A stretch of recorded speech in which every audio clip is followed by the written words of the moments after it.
Okay, hello everyone. So, ang topic po natin ngayon ay all about exponential equations. And ang objective po natin is to solve exponential equations. Okay, so this is General Mathematics for Senior High School. So, magbibigay po ako ng examples on how to solve exponential equations. Okay, so let's start. Number 1 example. Solve the equation 2 raised to x minus 1 equals 4. And the solution is, okay, so write both sides with 2 as the base. So, ang base po natin dito is 2 and 4. Okay, change natin, yung base natin dapat magkapareho. Change natin siya into exponential form ang 4. Okay, so 4 is equivalent to 2 times 2. In exponential form, it is 2 square. And then, i-rewrite natin siya. We have 2 raised to x minus 1 equals 2 square. Okay, since pareho na sila ng base, they are equal base, and then, i-drop na natin yung base na 2, and then, i-rewrite na lang natin yung exponent. So, we have x minus 1 equals 2. Okay, and then, by addition property of equality, mag-a-add tayo ng positive 1 sa left side and positive 1 sa right side para ma-solve ang x. Okay, para ma-cancel ang negative 1. Okay, so now negative 1 plus 1 is 0. 2 plus 1 is 3. Therefore, we have x equals 3. Example number 2. Solve the equation 2 raised to x equals 16. Okay, since ang base na pinakamababa natin ay 2, okay, so ang gagawin natin dito sa 16, dapat ang base din is 2. Dapat magkapareho sila ng base. Okay, so write both sides with 2 as the base. Okay, so 16 is equivalent to 2 times 2 times 2 times 2. 2 times 2 is 4 times 2, 8 times 2, 16. In exponential form, it is 2 raised to 4. Okay, and then we rewrite 2 raised to x equals 2 raised to 4, the exponential form of 16. Okay, and then the base are equal, so disregard the base, and then we just write the exponent x and 4. So we have the value of x now is equal to 4. Okay, example number 3. Solve the equation 9 raised to x equals 27. So dito mag-iisip tayo ng paraan kung paano sila mag-i-equal ng base. Okay, so ang solution natin is to write both sides with 3 as the base. Or, i-change natin yung 9 raised to x at 27 sa exponential form. Okay, 9 raised to x equals 27. Okay, 9 is equivalent to 3 times 3 raised to x. And then 27 is equivalent to 3 times 3 times 3. Okay, in exponential form, we have 3 square. 3 square kasi dalawang beses nating tinimes ang 3. Okay, raised to x, and it is equal to 3 cube. 3 cube kasi tatlong beses nating tinimes ang 3. Okay, and then, it becomes 3 raised to 2x equals 3 raised to 3. So, now, magkapareho na sila ng base, which is 3. Okay, and then, i-rewrite lang natin yung exponent, which is 2x equals 3. And then, solve for x. Para ma-solve yung x, i-divide natin siya both side by 2. So, 2x divided by 2 is x. Or we can cancel 2. Then, now, we have x equals 3 over 2. So, that is now the value of x, which is 3 over 2. Okay, example number 4 is to solve the equation 4 raised to x plus 3 equals 8 raised to x. Okay, so ang solution natin dito, again, kailangan magkapareho sila ng base. So, mag-iisip tayo ng paraan kung paano sila magkaroon ng parehong base. Okay, so solution is to write both sides with 2 as the base. Okay, kukunin muna natin yung exponential form ng 4 at saka ng 8. Okay, so 4 is equivalent to 2 times 2. And 8 is equivalent to 2 times 2 times 2. Again, 4 is 2 times 2 is equal to 4. Okay, and 2 times 2 times 2 is equal to 8. Okay, then write in exponential form. 2 times 2 is 2 square raised to x plus 3, and then 2 times 2 times 2. Tatlong beses nating tinimes yung 2, so that's why we have 2 cube times x. Okay, so now since pareho na sila ng base, which is 2, okay, i-rewrite na lang natin yung exponents, which is 2 times x plus 3 equals 3 times x. Okay, and then we're going to solve for x.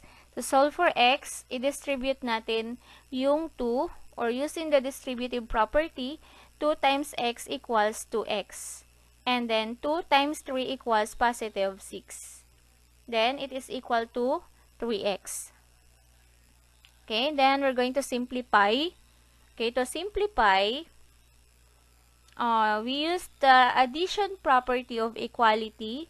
Okay, so since mas mataas yung nasa right side, mas mataas yung 3x kaysa 2x, ang gagawin natin is i-eliminate yung 2x sa left side. Okay, so ang gagawin natin to eliminate 2x sa left side, we're going to add negative 2x. Okay, kung mag-a-add tayo ng negative 2x sa left side, ganun din sa right side. Okay, and then 2x minus 2x is 0.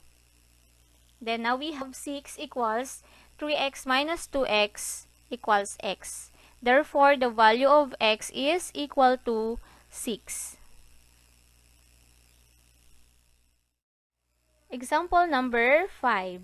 Solve the equation 5 raised to 3x minus 1 equals 5 raised to x plus 3. Okay, so the solution is to write both sides with 5 as the base. So, since pareho na sila ng base, which is 5, ang gagawin na lang natin is to rewrite their exponents. So, 3x minus 1 and x plus 3. Then, now we have 3x minus 1 equals x plus 3. And then, the next step is to solve for x. Para ma-solve ang x, pagsasamahin natin yung mga may variable na x sa may left side at mga integers or constant sa may right sides. Okay? Pwede tayong gumamit ng addition property of equality. So, ang gagawin ko is to transpose x and negative 1. Shortcut method ang gagawin ko. Okay? So, ang gagawin ko is ita-transpose ko yung x doon sa left side. Ililipat ko yung positive x sa left side. Pag naglipat ako ng x sa kabilang side, positive magiging negative x. Okay? And then, we have equal sign. And then, 3. Dahil naiwan yung 3 doon. And then, negative 1, ililipat ko siya sa left side. So, kung nilipat ko yung negative 1 sa left side, negative, papalitan ko ng sign na positive 1. Okay? Again, pag naglilipat tayo, or pag ginamit natin tong method na to, pag naglilipat tayo or nagtatranspose tayo sa kabilang side, from left to right or right to left, okay, magbabago yung sign. Positive magiging negative, negative magiging positive. Okay, so now we have 3x minus x equals 3 plus 1. Okay, and then 3x minus x is 2x and 3 plus 1 equals 4. And to solve for x, divide natin siya both side by 2 para makancel ang 2. Or 2x divided by 2 is x. Or we can cancel 2. Then 4 divided by 2 equals x equals 2. Again, the value of x is 2. Okay, example number 6. Solve the equation 27 raised to x plus 6 equals 9 raised to x plus 2. Okay, the solution is gagawin nating exponential form ang 27 and 9 para magkaroon sila ng parehong base. Okay, so 27 is equivalent to 3 times 3 times 3 raised to x plus 6. 9 is equivalent to 3 times 3 raised to x plus 2. And then, 3 times 3 times 3 is equivalent to 3 cubed raised to x plus 6. Then, it is equal to 3 cubed, it is equal to 3 square times the exponent x plus 2. And then, since pareho na sila ng base, okay, i-rewrite na lang natin yung exponent. Okay, we have now 3 times x plus 6 equals 2 times x plus 2. Okay, and then we're going to distribute 3. 3 times x is equal to 3x. 3 times 6 is 18 equals 2 times x is 2x. 2 times 2 equals 4. Okay, and then the next step is to solve for x. Para ma-solve yung x, okay, ang gagawin natin, the first step is ililipat natin lahat ng may variable na x sa may left side. Okay, ang constant is nasa right side. Okay, so pwede natin gamitin ang distributive property, but this time gagamit ako ng shortcut method. Okay, ililipat ko yung 2x sa may left side. Okay, para mailipat ko yung 2x sa may left side, ang gagawin ko, okay, mag-change ako ng sign, which is positive 2x, mapapalitan siya ng negative 2x. Okay, pag naglilipat tayo sa left side or the right side, magpapalit ng sign. Okay, next, yung 18, ililipat ko doon sa my right side. So, positive 18, it becomes negative 18. Okay, so nire-write ko yung 4. Then now we have 3x minus 2x equals 4 minus 18. And then 3x minus 2x equals x. 4 minus 18 equals negative 14. Okay, the answer is x equals negative 14. Okay, example number 7. Solve the equation 4 raised to 3x equals 8 raised to x plus 6. Okay, so mag-iisip tayo ng numbers or mag-iisip tayo ngayon ng paraan para magkaroon tayo ng parehong base. Okay, so solution is to change 4 and 8 into exponential form. 4 is equivalent to 2 times 2. 8 is equivalent to 2 times 2 times 2. And then, we have 2 square.